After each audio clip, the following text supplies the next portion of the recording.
Hi മക്കളെ, എല്ലാരും ഡാ ഇട്ട പഠിച്ചോ? ഇനി അടുത്തത് ഡായാണ് കേട്ടോ. ഡാ എങ്ങനെ എഴുതുന്നതെന്ന് നോക്കാം.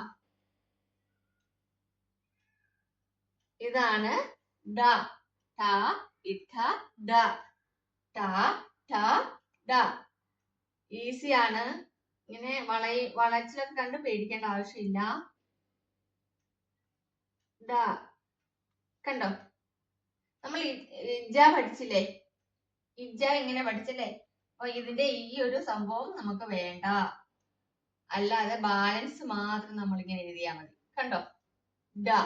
അതായത് നമ്മൾ ഫസ്റ്റ് ഇതാ ഇങ്ങനൊരു റാ, ഇത് റാ എന്ന് പറയും. ഇങ്ങനൊന്ന് എഴുതുക.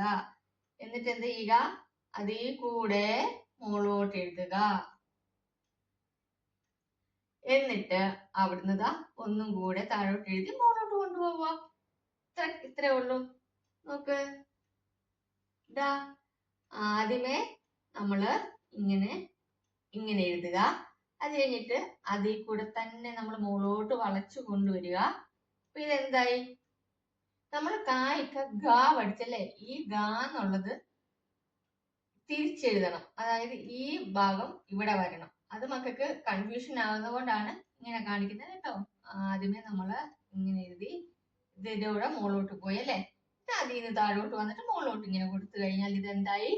ഡ. ഒന്ന് എഴുതിക്കാം മക്കളൊന്ന് ട്രൈ ചെയ്ത് എഴുതാനായിട്ട്. നോക്കിയേ, ഇങ്ങനെ കൊണ്ടുവന്നു, ഇങ്ങനെ കൊണ്ടുവന്നു, ഇങ്ങനെ ഡ ഡ ഡ ഡ. കണ്ടോ? സൈഡ് മനസ്സിലൊക്കെ എന്നിട്ട് എഴുതിക്കേ മക്കളെ. ആദ്യം ഇതായി ഇങ്ങനെ എഴുതിക്കേ. എഴുതിയോ? എന്നിട്ട് ഇവിടുന്ന് മുകളോട്ട് വാ. എഴുതിയോ? എന്നിട്ട് ആ വരയിൽ താഴോട്ട് വന്നിട്ട് മുകളോട്ട് പോയാൽ എന്തായത്? ഡ. അപ്പൊ നമ്മൾ പഠിച്ചത് എന്തൊക്കെയാണ്? ട പഠിച്ചു, ട പഠിച്ചു, ഡ പഠിച്ചല്ലേ? ഇനി അടുത്തത് ഡ. ട ഇട്ട ഡ ഡ.